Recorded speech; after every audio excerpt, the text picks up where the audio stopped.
রাসূলের ব্যাপারে কটূক্তি করবে, উম্মাহাতুল মুমিনিনের ব্যাপারে কটূক্তি করবে, আল্লাহ তাআলার ব্যাপারে এবং দ্বীন ইসলামের ব্যাপারে কটূক্তি করবে, তাদের একমাত্র শাস্তি হলো হত্যা করা, ঠিক কিনা?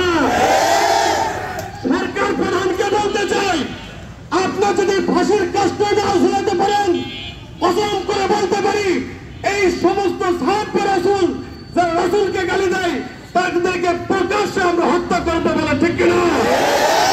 এই ক্ষেত্রে যদি আপনি আমাদেরকে ফাঁসির হুমকি দেন, গুলি করে হুমকি দেন, কোন হুমকি কাজ হবে না। সর্বশেষ একটি কথা বলতে চাই, ফিদাকা নবী, ফিদাকা আবি ওয়া উম্মি ইয়া রাসূলুল্লাহ, রাসূল সাল্লাল্লাহু আলাইহি ওয়াসাল্লামের মান মর্যাদা রক্ষার্থে আমাদের জান, মাল, পরিবার সবকিছু তার উপর কুরবান হন। সবাই বলুন আমিন।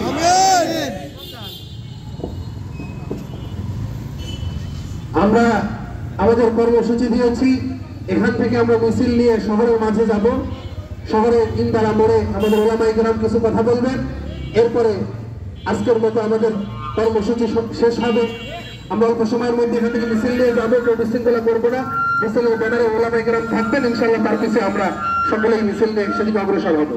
এ পর্যায়ে ছাত্র জনতার পক্ষ থেকে আমাদের মাঝে আলোচনা করছেন এডওয়ার্ড কলেজের ছাত্র মোহাম্মদ মাসুম আল হুসাইন, মামুন আল হুসাইন। أعوذ بالله من الشيطان الرجيم بسم الله الرحمن الرحيم هو الذي أرسل رسوله بالهدى ودين الحق ليظهره على الدين كله ولو كره المشركون। সম্মানিত মুসলিম তাওহীদ জনতা, আপনারা সকলে জানেন মুসলমানদের হৃদয়ে আজকে রক্তক্ষরণ হয়েছে। আজকে সবচেয়ে দুঃখ এবং আফসোসের বিষয় হলো পৃথিবীর দ্বিতীয় বৃহত্তম মুসলিম দেশ এই বাংলাদেশ। এই বাংলাদেশে আল্লাহর রাসূল সাল্লাল্লাহু আলাইহি ওয়াসাল্লামকে গালি দেওয়ার পরে আমাদেরকে বিচারের জন্য রাজপথে আসতে হয়। এর চেয়ে দুঃখ এবং আফসোসের কোনো বিষয় থাকতে পারে না। আসলে হওয়ার তো উচিত ছিল এরকম, আল্লাহর রাসূলের নামে কথা বলার আগে তার জিভ টেনে ছিঁড়ে ফেলা উচিত ছিল। আমরা সুস্পষ্টভাবে বলে দিতে চাই, এদেশের ধর্মপ্রাণ শান্তিপ্রিয় মুসলমানদেরকে আপনারা উগ্রতার দিকে ফেলে দিবেন না। আমরা শান্তিপ্রিয় মুসলমান, আমরা শান্তি চাই। এই আল্লাহ রাসূলকে গালির জন্য এই শাতিমকে যদি আপনারা বিচারের আওতায় না আনতে পারেন, আমরা বিশ্বাস করি দুনিয়ার কোনো কাঠগড়ায়, দুনিয়ার কোনো আদালতে এর বিচার সম্ভব নয়। এর বিচার আল্লাহর শরিয়ার আইন দিয়ে করা হোক। আল্লাহ রাসূলকে গালি দিয়ে পৃথিবীতে বেঁচে থাকার কোনো অধিকার এই শাতিমের নাই।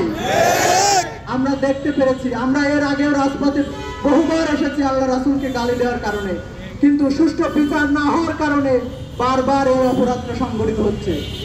বর্তমান সরকারের কাছে উদাত্ত আহ্বান জানাচ্ছি, একটা বিচার কার্যকর করেন, বাংলাদেশে নয় সারা পৃথিবীতে শাতিম খুঁজে পাওয়া যাবে না।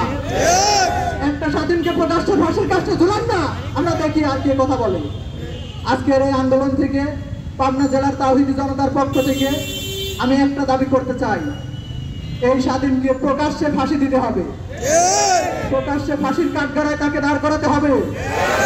আল্লাহর রাসূল মুহাম্মদ রাসূলুল্লাহ সাল্লাল্লাহু আলাইহি ওয়াসাল্লাম মুসলমানদের কলিজায় হাত দিয়েছে, ঠিক কিনা?